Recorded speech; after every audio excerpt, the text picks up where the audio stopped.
নমস্কার। আজকে নিয়ে হাজির হয়েছি ভিন্ন স্বাদে হাতে মেখে আলু, বেগুন, টমেটো, পেঁয়াজ দিয়ে মলা মাছ বা মৌরলা মাছের দারুণ টেস্টি একটি ঝাল চচ্চড়ি রেসিপি। এই রেসিপিটি একবার বানিয়ে দেখুন বন্ধুরা, কথা দিচ্ছি স্বাদ কিন্তু ভুলতে পারবেন না। তো চলুন রেসিপিটি শুরু করা যাক।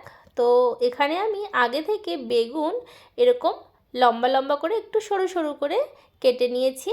এখানে মৌরলা মাছ ভালো করে কেটে ধুয়ে পরিষ্কার করে নিয়েছি, সাথে একটা মিডিয়াম সাইজের টমেটো টুকরো করে নিয়েছি, একটা মিডিয়াম সাইজের আলু এরকম সরু সরু করে কেটে নিয়েছি, আর সাথে একটা বড় সাইজের পেঁয়াজও কুচি করে নিয়েছি। আর আমি কিন্তু আজকে মাছ ভেজে রান্না করব না, কাঁচা মাছই রান্না করব। তো সমস্ত উপকরণগুলো যে কড়াইতে রান্না করব তার মধ্যে দিয়ে দিলাম, সাথে বেশ কিছুটা পরিমাণে কাঁচা লঙ্কা দিচ্ছি স্বাদ মতো নুন, পরিমাণ মতো হলুদ গুঁড়ো দেব, আর এখানে আমি কাশ্মীরি লঙ্কার গুঁড়ো দিচ্ছি। ঝালের জন্য আমি কাঁচা লঙ্কা ব্যবহার করেছি। পরিমাণ মতো সর্ষের তেল, তবে তেলের পরিমাণটা একটু বেশি লাগবে, তাহলে কিন্তু এই রেসিপিটি খেতে ভালো লাগবে। তো ভালো করে হাত দিয়ে সব উপকরণগুলো মেখে নেব। যারা এখনও এইভাবে এই মলা মাছ বা মৌরলা মাছের এই রেসিপিটি ট্রাই করেননি বন্ধুরা, একবার ট্রাই করে দেখতে পারেন, ভীষণ ভালো লাগে খেতে। তো ভালো করে কিন্তু আমার মাখানো হয়ে গেছে। এবারে গ্যাসের ফ্লেমটা আমি অন করে দিয়েছি। ওপর থেকে একটু জল দিচ্ছি, তবে খুব বেশি জল দিলাম না বন্ধুরা, যাতে সবজিগুলো ভালো মতো সেদ্ধ হয় সেই বুঝে দিয়েছি, আর সবজি থেকেও কিন্তু একটু জল ছাড়বে। এবার ভালো করে মিশিয়ে নিয়ে ঢাকা দিয়ে রেখে দেব।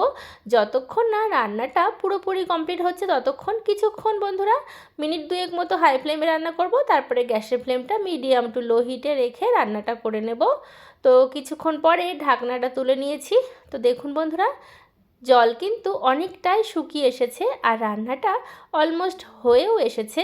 তো আপনাদের কেমন লাগলো অবশ্যই কিন্তু জানাতে পারেন। ওপর থেকে একটু ধনেপাতা কুচি দিচ্ছি, তাহলে কিন্তু এই রেসিপিটার স্বাদ আরও বেড়ে যাবে। তো আপনাদের এই রেসিপিটি ভালো লাগলে অবশ্যই লাইক, শেয়ার, কমেন্ট, সাবস্ক্রাইব করে পাশের বেল আইকনটা প্রেস করতে একদম ভুলবেন না। আর কেমন লাগলো মলা মাছ বা মৌরলা মাছের এই রেসিপিটি সেটাও কিন্তু অবশ্যই জানাবেন। আর ছোট মাছ খাওয়া কিন্তু আমাদের শরীরের পক্ষে ভীষণ ভালো।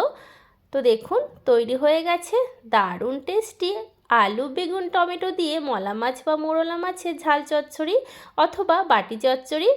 অবশ্যই জানাবেন কেমন লাগলো। রান্নাটা একদম রেডি হয়ে গেছে, গরম গরম ভাতের সঙ্গে পরিবেশনের জন্য তৈরি হয়ে গেছে। তো আপনারা কিন্তু বাড়িতে অবশ্যই ট্রাই করবেন বন্ধুরা, দারুণ টেস্টি হয়, গরম গরম ভাতে জাস্ট অপূর্ব লাগে। আর এই রেসিপিটি থাকলে অন্য কিছুর কিন্তু প্রয়োজন পড়বে না। আপনাদের অসংখ্য ধন্যবাদ। আজ তবে বিদায় নিচ্ছি।